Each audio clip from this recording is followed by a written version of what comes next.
I hope you're all well and welcome to the Citizen channel. And it's a City present today. As another big, I mean, these games are coming thick and fast now, aren't they? I mean, I'm doing one every sort of day at the moment, which is quite amazing. But I enjoy it. I hope you enjoy it as well, please. Welcome to the Citizen channel. As we look forward to the trip to the London Stadium, don't we? I've never been, not been as yet to the London Stadium. I've been to this place, bit more on that in a moment. We used to call it Upton Park. Obviously it became known as the bowling ground, didn't it? But to us it was always Upton Park. Anyway, guys my age. Yeah, we're at West Ham United, Saturday the 24th of October 2020. It's a 12:30 PM kickoff, so hopefully I'm back from work. That'll be fine. We've got all our usual features today, some little bit of history between our two clubs. Of course, the odds on the game with some great results from last week to tell you about. I'm quite chuffed about that, just for fun though. Our regular City magazine feature, of course, on what's going on around and about City on the media and Twitter, etc, etc.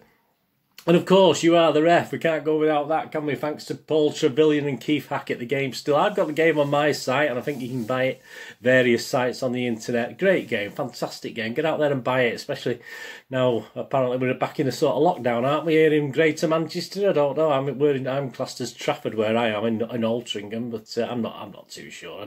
I don't get out much anyway these days. There's nowhere to go, is there? Yeah. So we'll have the You Are the Ref, of course. Please, if you're new to this channel, push that subscribe button. I'm aiming for 500 subscribers. I've smashed through the 400 mark. I'm about 90ish away now, so please, if you're not subbed already, please do so. That'll be fantastic, and tell your friends about it. Let's get up there. I want to get 500 by Christmas. That'll be absolutely brilliant. Make sure your notifications are set to public as well, and make sure so you get the notification of these vlogs as and when they come out. And if you check my playlist, there's loads of stuff on City, but you'll notice I've got over 620 videos on there on my playlist. All within the last 13 months they've been done. How busy have I been? And you'll see some interesting playlists on films and TV and stuff like that as well. So if you like film reviews and TV drama reviews and poster reviews, even stuff like quizzes, tons of stuff. So please enjoy yourself there, dip in and have a good City quizzes as well, don't forget. So just check the playlist, fantastic. Right, please, any comments are always welcome if you agree with what I say or you disagree. I mean, it's all opinions, isn't it? That's all it ever is. And please, if you don't have time to give us a comment, it's always nice to get a thumbs up. I mean, it's lovely to get watches and stuff like that, but it's great to get thumbs up. I mean, that'd be absolutely fantastic. Right, so here we go. Let's go. You Are the Ref. The question: is it an easy one this week? Sort of easy this week. It's not overly hard anyway.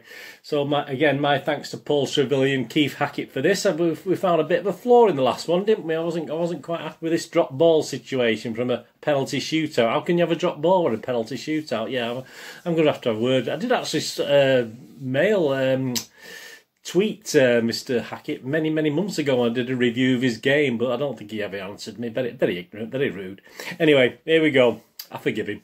In the 9 seconds with the away side 1-0 up and trying to run down the clock, the home side concede a free kick. The away side want to waste more time, so no one steps forward to take that kick. Someone should be booked for time wasting. But who? Well, if it's City players, we'll probably book everyone because that's all we get at the moment, isn't it?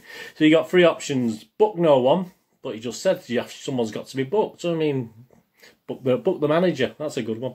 Book no one. Book the player nearest the ball, or you cannot take any action if no one's actually holding their hands up and looks as though they're ready to take it. Who are you going to book? You're going to book the whole team.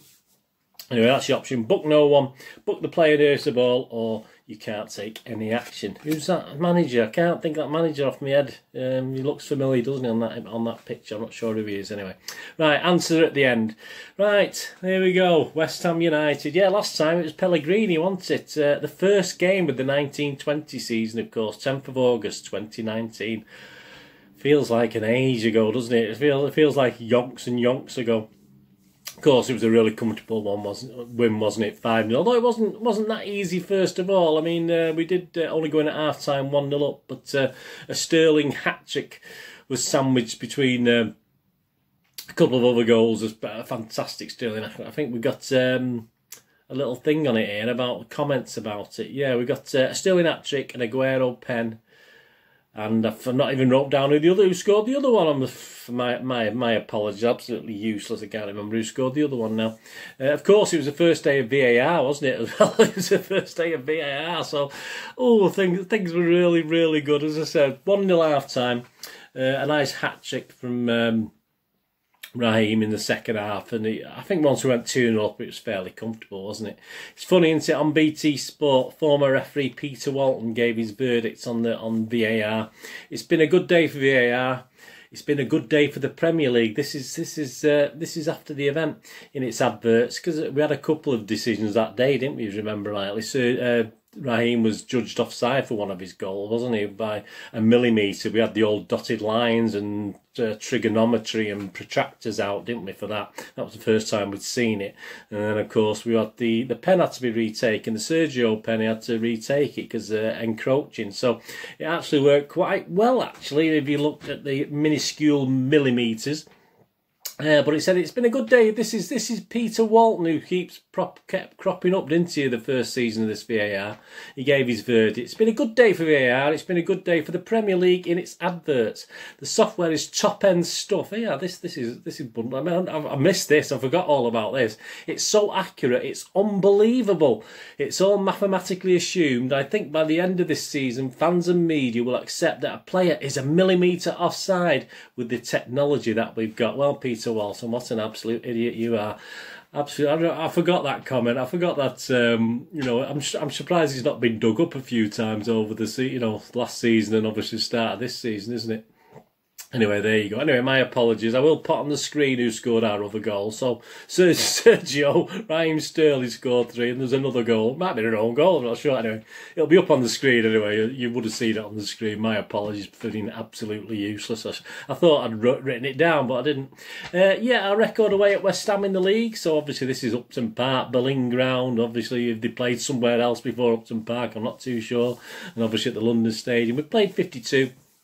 Won 18, drawn 10 and lost 24. So we're catching up, actually. I mean, that record's improved vastly, hasn't it, over recent times. Our biggest away win was last season. That's our biggest away win in the league. I'm not sure if we've won any more in the Cup, but our biggest away win was 5-0 in the league in 1920. And the biggest defeat, we lost 6-1. That's a popular score, isn't it? That's actually showing on the City website as I'm recording this. They're showing you got to be a City Plus member, mind you, and they've stopped taking my payments, so I'm not on it at the moment, so I can't even be bothered going back on and doing it. They've just all of a sudden they've stopped taking the payments. I never told them to. It's just disappeared. So there you go. Anyway, I'm not too worried about that at the moment. The biggest defeat was 6-1 back in 1962-63 on the 8th of September 1962. And Mr. Barlow, Colin Barlow scored that goal. I mean, obviously, guys of my age and the takeovers, etc. know who Mr. Barlow was. He scored the only City goal that day. I mean, my first visit with this was this one. 27th of August 1977. It's strange. I hadn't planned. I've been going since I was about 14. I was 18 then in that year. And I've been going to a lot of away games from 14. And then when I started working 16, obviously I could afford to go to even more. But I hadn't been to West Ham. And we were just sat in the Golden Lion pub in Withington, if any of you know it there. The Golden Lion, I don't know if it's still there. It's been a long time. And we just sat there. Oh, should we go to West Ham tomorrow? And this was like 11 o'clock at night, last order. So yeah, let's go. But we didn't go home. We just went straight to. So I don't know if the guy who was driving, I can't remember who it was now, was obviously been drinking all night. So we shouldn't obviously naughty. He didn't really think twice in those days. It wasn't the same 1977. So we just decided to drive down. We got to Upton Park. We called it then about 9 a.m. in the morning. So we parked up on the car park opposite Upton Park. There's nobody about. There's no stewards. Obviously, it didn't kick off till 3 o'clock. And then we went wandering around, found a place to have a drink, etc., etc. And I must admit, it was the days before really segregation Upton Park. It wasn't the greatest place to go unless you were really mob-handed, and even then it wasn't great to be there. And literally we were watching our backs all game. And I remember we went in the Chicken Run, if you're familiar with that, which wasn't the greatest place, but there was no real location for City fans. There's no real segregation in those days. So we just had to sort of watch our backs. Fortunately, there was no goals in the first half. It was 0-0. in there, but we saw a couple of City fans a bit further down who obviously some guys around us had sort of latched onto, and we sort of kept quiet a little bit, and these obviously West Ham fans had latched onto these. We sort of, you could hear them whispering about what they're going to do to these lads, and there's like 4 or 5 of us, and oh Jesus, you know, I mean, you know, they were mob. I mean, you know, we were outnumbered. There weren't many City fans there at the game, I don't think, from what I can remember, to be honest with you. Anyway, half time, we sort of went and got a beer and kept quiet. And we missed City won. So we actually won 1-0, and we scored in the 50th minute. And we hadn't actually come back by that stage, so we didn't have to sort of jump up or really show our colours. But by the time we got back in, I think it was a good 10 minutes before we even knew we were winning. I'm not sure there was a score, but there wasn't any sort of scoreboard, I don't think. And we said we were a bit apprehensive because we were checking round in those. I had to check, make sure everything was all right. You know, watch our backs all the time. This poor lad was still there. These 2 lads and this one lad who's been sort of zoomed in on by these West Ham fans. He was still around because we went back to near enough the same spot. So anyway, it wasn't any trouble for us. We won the game 1-0. As I said, we didn't. There's no real need for cheering, thankfully in a way, because it could have all kicked off, to be honest with you. But yeah, I remember that very, very well, and it wasn't the nicest place to go, was it, Upton Park in the 70s, and even playing West Ham at Main Road, I met a couple of times. I got into trouble just by accident, running into the middle of a mob a couple of times, but more on that anyway. So yeah, and we broke down coming home at Watford Gap, just a mile before we got to Watford Gap in the car. We broke down, and one of the mates' dads had to come out and pick us up, so we were all crammed in the back of a car, 5 of us back in this, God knows, Ford Cortina, I think, all the way back to Manchester. So he wasn't very impressed, but it was an interesting day anyway. We won it, and as I say, we got out alive, which is perhaps good. That was a bonus when you went to Upton Park in the 70s.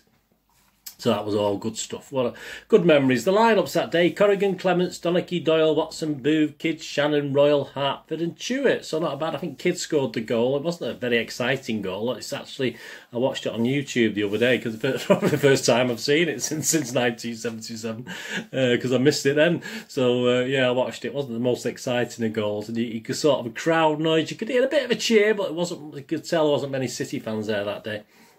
West Ham team that day, if it was a matter of interest, was Day, Lampard, Brush, Pike, Taylor, Tommy Taylor, Locke, there's A Taylor and a T Taylor, Robson, Radford, Kirbishley and Devonshire. So how are they doing this season? Well, they're ahead of us. All right, we've got a game in hand. We're on the same points, but they've got a better goal difference than we have. So they sit 9th at the moment. As I'm recording this, we sit 11th. And they've done okay, actually. Yeah, I mean, they had 2 defeats, so it didn't bode very well, did it? They lost to Newcastle at home, then away at Arsenal. No shame in that, perhaps.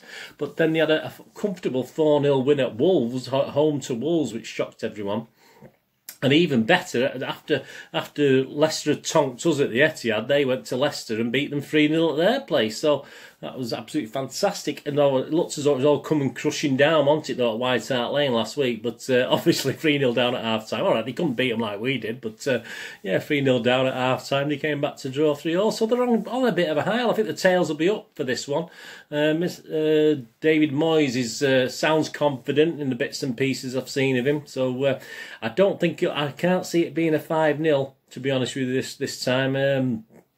Interesting. Obviously, I'll look at my score prediction when I do the betting things later. But I can't see it being a 5-0. I think it'll be a lot tighter this time. But I do hope there'll be at least a 2-goal margin anyway. So I'll talk about that in a moment anyway. My suggested lineup, my things, again, Laporte and KDB are back in training, which is fantastic. But I'm not too sure they'll be ready for tomorrow. So I've thrown a couple of wobblers in here, actually. I've got a bit weird with this one because I'm thinking about the Marseille game on Tuesday as well. I think Pep will have one eye on that, and he'll respect West Ham, but I think he might be looking at the Marseille game as well and putting that sort of table to bed, if you like. If you can get a victory at Marseille and then a couple of games against Olympiacos, obviously qualification's pretty much in the bag, isn't it? So I think I'll have one eye on that. So my team, this is an interesting one. I'm going for Edison, Walker, Stones, if Laporte is not fit, Diaz, obviously, to play again. But I'm going Zinchenko. I'm going for Zinchenko rather than Cancelo, but I don't know. But I think he's got to do something with Zinchenko. He's not leaving, is he? He's there, and he's not getting any game time. So if he's going to be there, he's got to get some game time. I'd imagine Rodri's obviously going to be playing. Foden, I think, Bernardo, Torres, Aguero and Sterling. So I'm basing it on that. As I said, I'm working on the basis that KDB won't be fit enough to come back. Gundogan may play, he may be in there as well, because obviously he's still been a bit poorly, so whether he'll start on the subs bench and come on, I'm not too sure. Anyway, that's my 11 anyway. Edison, Walker, Stones, Diaz, Zinchenko, Rodri, Foden, Bernardo, Torres, Aguero, Sterling. If I can get 7 or 8 of those, I'll be quite happy. But say it's still early doors and you're not quite sure of the fitness of some of the players. Right, the odds, there we go. Please, I do not condone gambling in any way, and please only ever gamble what you can afford, and please, if the fun stop. I just do this for a bit of fun, a bit of interest. I have never ever won money on football gambling. I have won money on horse racing gambling, which is what I was quite good at many years ago, and I don't do that anymore. But obviously, please, this is just for fun. Last time out, well, happy days. Yeah, I had 3-1 at 9-1. I had a couple of points on that, or a couple of quid on that at 9-1. Total goals between 4 and 6. So again, I was spot on at that at 5-4. I had 5 on that, 5 points a fiver on that. So obviously the other bet failed because it was a 1-goal margin. I was hedging my bets on that one. So overall, if you take the loss of the little loss bet, I made a plus of 22.25. I think for the season, I think we're up about the plus 30-35 points at the moment. So that probably won't last, but all good stuff. Right, onto this game. The match odds, yeah, 4-11 on City for this one, so not bad. That's okay-ish if you like to bet odds on. 9-2 the draw and 7-1 for West Ham to win. The first goal scorer, this is where my first couple of bets, I've split my bet today, my 2-point bet. I've done one each on the first goal scorers. I've gone at 1 point on Aguero at 3-1. I'm going 1 point on Sterling at 4-1. I'm hoping both of those will play, and obviously one of them, one or either will score the first. Well, only one can score the first goal, can't they? Can't both score it. Yeah, so I'm going for that. 1 point on each of those. Then you got Mahrez at 6, Foden at 7, Torres at 17-2, Bernardo at 11, and Gundogan at 12. There are ratings for KDB, etc., but I'm not sure whether he'll be playing anyway. If you're interested in West Ham goal scorers, you've got Antonio at 8. Halley at 21-2, Bowen at 12, and Yarmolenko at 12-1 as well. Both teams to score is 4-7. Both teams not to score is 6-4. So that's not too bad if you think City will keep a clean sheet or West Ham will keep a clean sheet. But I'm not going for that. My next bet, of course, is in the correct scores. I always have a go on this anyway. So 2-1 is 8-1. These are all for City. 2-1 is 8-1. 2-0 is 9-1. 1-0 is 10-1. 3-0 is 11-1. I'm going again. I'm playing safe again. I'm going 3-1. I think we'll beat them 3-1. I think I'm going for a safe bet, but we might let a goal in. So that's 11-1 this time. So I'm putting 2 points on that one. 1-1 is 11-1. 2-2 is 16-1. 4-0 is 18-1. 4-1 is 18-1. If you fancy us for 5-0 again, like it was last time, 33-1. 0-0 is 25-1. If you do fancy West Ham, if you're a traitor and you want West Ham to win, you're a West Ham fan. West Ham to win 2-1 is 22-1. 1-0 is 28. 3-2 is 40, and 2-0 is 40. I've not got any other score. You're not going to beat us by 4 goals, are they? I've not even looked at those things. Right. So on to my half-time, full-time. Yeah, this is my third and final bet. For City to be winning at half-time and full-time is 21-20. So just in the plus, isn't it? Just in the odds again. So I'm going to go for that. I'm going to have 5 on that, 5 points on that at 21-20. A draw and City to win is 10-3. A draw and a draw is 8-1. West Ham and West Ham is 12-1. City and a draw is 16-1. West Ham and City is 22-1. West Ham and a draw is 22-1, and City and then West Ham to win by the second half is 40-1. So if you fancy City to take the lead at half time and West Ham to win the game, that's 40-1. Anytime goal scorers are quite low. These I've sort of ignored these. Aguero's 5-6, Sterling 11-10, Mahrez 7-4, Foden 21-10, Torres 23-10, Silva 10-3, and Gundogan 3-1. Antonio is 11-5, Haller 16-5, and Yarmolenko's 10-3. 100 over markets, over 2.5 is 2-5, which I think is probably not great odds, but that's what I think it'll be. Under 2.5 is 5-2. So 1-1 or 1-0. No, I can't see that. Over 3.5 is evens. That's interesting. Under 3.5 is 4-5. Over 4.5. So if you think there's going to be 5 goals in the game, that's 12-5. Under is 1-3. So again, a bit tight. And the total goals market, 4 or more is even. So if I was going to do that, you get even. That's not bad. I don't mind betting odds against, but evens is a bit mean. Between 4 and 6 goals is 5-4, so that's okay. That's absolutely fine, because I can't see there being 7 goals in the game. You never know.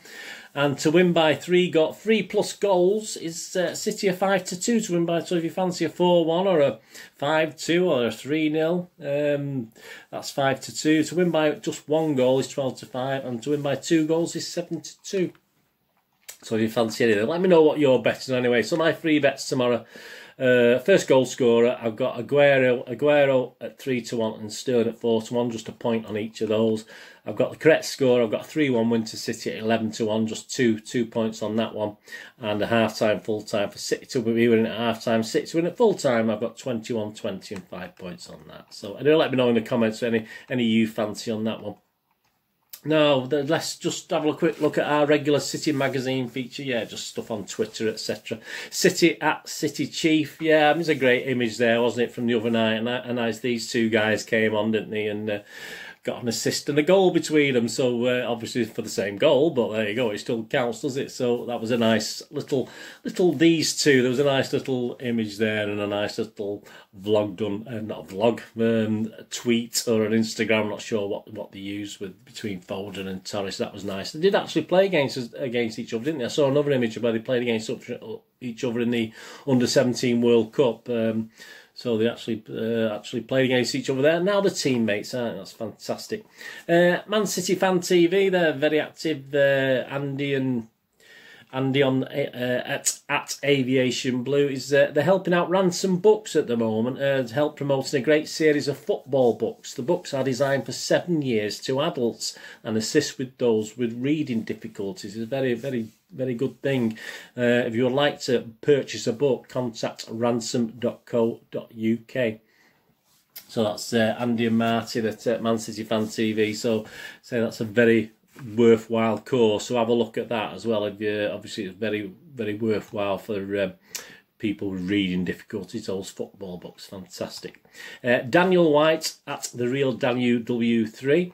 Yeah, he did a little thing. I've not checked the validity of this, but obviously Champions League stats there for Sergio Aguero, and obviously Champions League minutes per goal.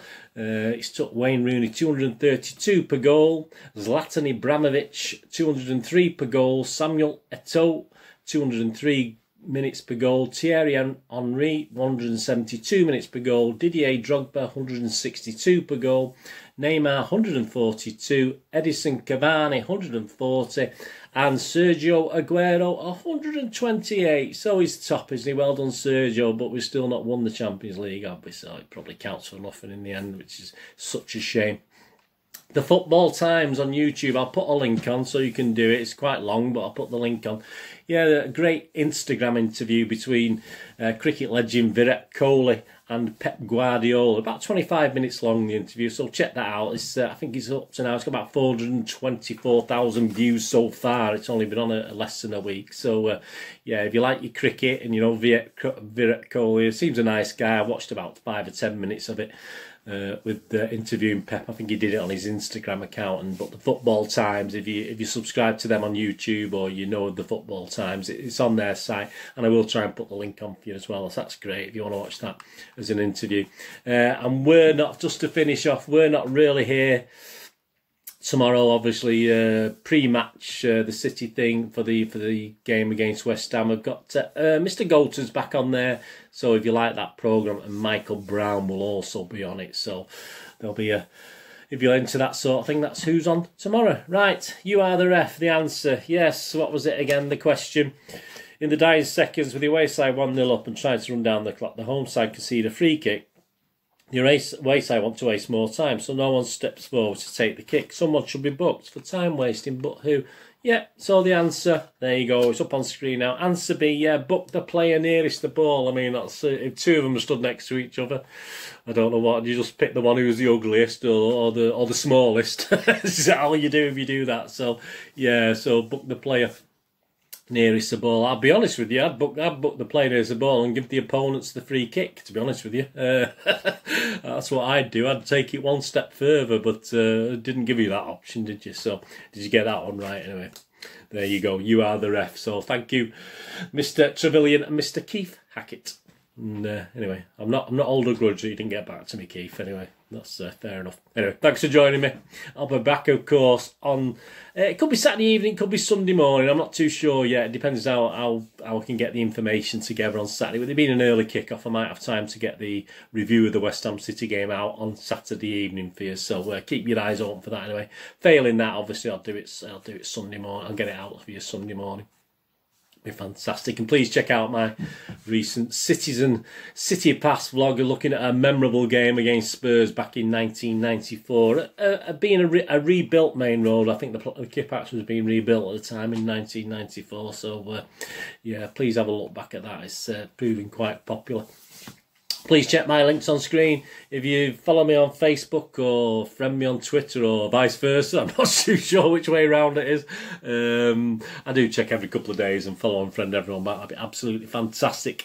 And as you know, my little day job, I've got a little... Obviously, you know about my movies. I've told you about my movie playlist. I used to have a video shop in Manchester in the 90s and 2000s, so I still sell old and rare DVDs, movie posters from the 90s and 2000s and board games on my website, moviegamenostalgia.com. So if you ever get a chance to have a look on there, very, very much appreciated. Right, there you go. Thanks for joining me for this big match preview of the West Ham game.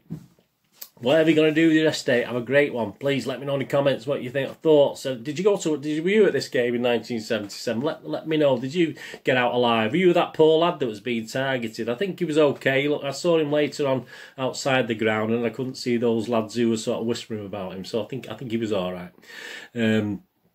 So yeah, were you at that? Just let me know in the comments anyway that if you were at that game, and say it was, you say, like me, you had to be a bit wary sometimes. I mean, we weren't big lads, we weren't trouble causers as such. We had to keep, so you had to be a bit wary sometimes. So let me know your thoughts on that game. That'd be absolutely fantastic. Thanks for joining me. I'm going to do the rest of the day. Have a great one. Look after yourselves, look after your friends, look after your family. More importantly, let's all look after each other.